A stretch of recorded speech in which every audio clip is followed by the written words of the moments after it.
die globale organisasies en wêreldleiers. Wat het hierdie globale wêreldorganisasies en wêreldleiers gedoen?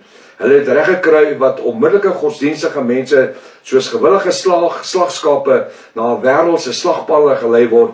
COVID-19 was maar net die filletjie, die klammetjie, die kleintjie teen dit wat reeds in die wêreld beplan word. Wanneer die sogenaamde voëlgriep en mad cow disease gaan veroorsaak dat hoenders, ene, kalkoene en alle voëlpluimvee wat as voedsel vir die mense gebruik word, doodgemaak gaan word. Om hierdie toekomstige voëlgriep teen te werk. Ook word beplan om miljoene beeste, skape en bokke en wild te dood, om hierdie gevreesde mad cow disease te stop. Dit is nie die volle waarheid nie. Hongersnood moet wêreldwyd veroorsaak word, dat mense weer wêreldwyd gelockdown kan word. Om die jabs, dit sal weer die mense op hulle afgeforceer word, en jy sal gejab word of jy gaan jou werk verloor. Jy sal nie sonder die jab in 'n winkelsentrum toegelaat word nie.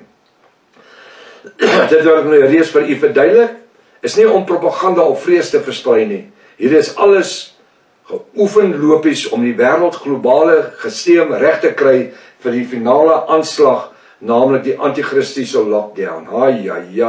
Volgens Openbaring 13 vers 16 tot 18, wanneer niemand sal koop of verkoop sonder dat hulle die mikroskyfie implanting op hulle regterhand en voorkop het nie. U sal nooit kan sê dat u nie voor die tyd gewaarsku was nie. Die woord verklaar, ek openbaar my aan wie ek wil. Nou wil ek net iets sê, die bruid van Jafashua, die Jafiste, gaan nie deur die groot verdrukking nie. Ou Tannie Deborah sê ons is klaar in die groot verdrukking. Ander ouens loop so slagskape. Is dit? Die Bybel sê niemand sal gaan kyk na Openbaring 13 vers 16 tot 18. Hy sê niemand sal koop of verkoop sonder die merk op sy regterhand voorkop nie. Weet jy wat? Ek het kontant geld in my kas. Ek het kontant geld want die ou wat in my tuin werk, moet ek met kontant betaal. Hy het nie eers 'n Capitec bank dat ek hom net kan vir hom doen nie. Maar die tyd kom wanneer die selfone nou gebruik word. Dit ons nou hierdie wat jy hom net scan, selfoon tot selfoon. Die tegnologie is nou daar. Maar daar is nog steeds kontant. So ons is nog nie in die groot verdrukking nie. Die boonatuurlike woord, die woord verklaar daar 'n tyd sal aanbreek wanneer die mense, godsdienstige mense, meer die gesonde leer en woord van Jafashua, dis Jesus Christus, sal verdra nie, en dat die gemeentes vir hulle predikers sal versamel wat hulle by die gehoor streel. Eerder is om die geopenbaarde woord te wil glo. Meeste godsdienstige mense vandag, of eerder fabels, as hulle glo eerder fabels as godsdienstige geopenbaarde woord, want die woord het altyd 'n vereiste wanneer dit voldoen moet word. As jy in die woord wil lewe, as jy wil volgens die Bybel wil leef, is daar Bybelse vereistes. Nie kerkdogma en doktrine en storieetjies nie. Meeste godsdienstige mense vandag glo eerder fabels as boonatuurlike geopenbaarde woord, want die woord het 'n vereiste waaraan voldoen moet word. En meeste mense vandag in 2025 verkies om nie godsdienstig te wees nie.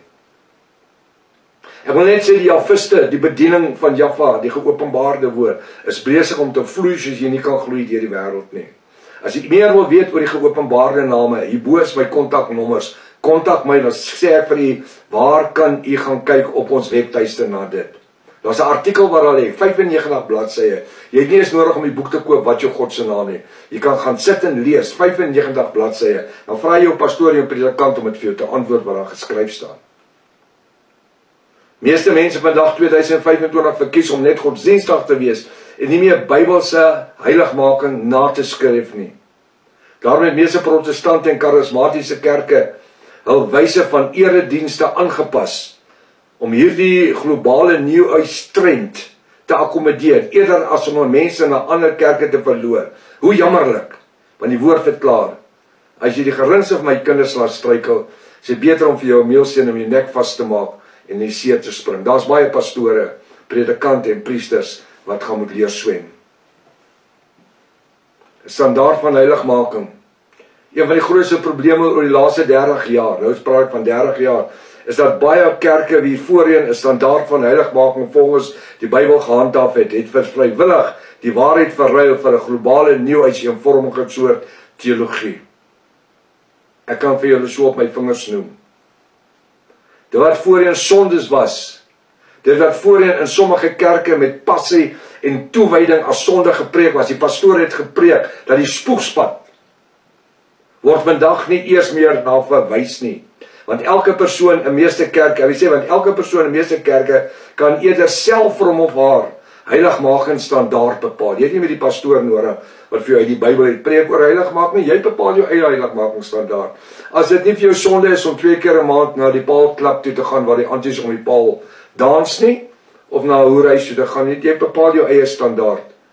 En tannetjie jong, dit is nie sonde as jy 1 keer 'n maand by die buurman by die swembad gaan swem terwyl jou man by die werk is nie. Jy bepaal jou eie standaard. Want mense eerder verkies om by hulle gehoor gestreel te word. Jammer, die afval begin, ek het mos die eerste boodskap, die afval begin in die kerke.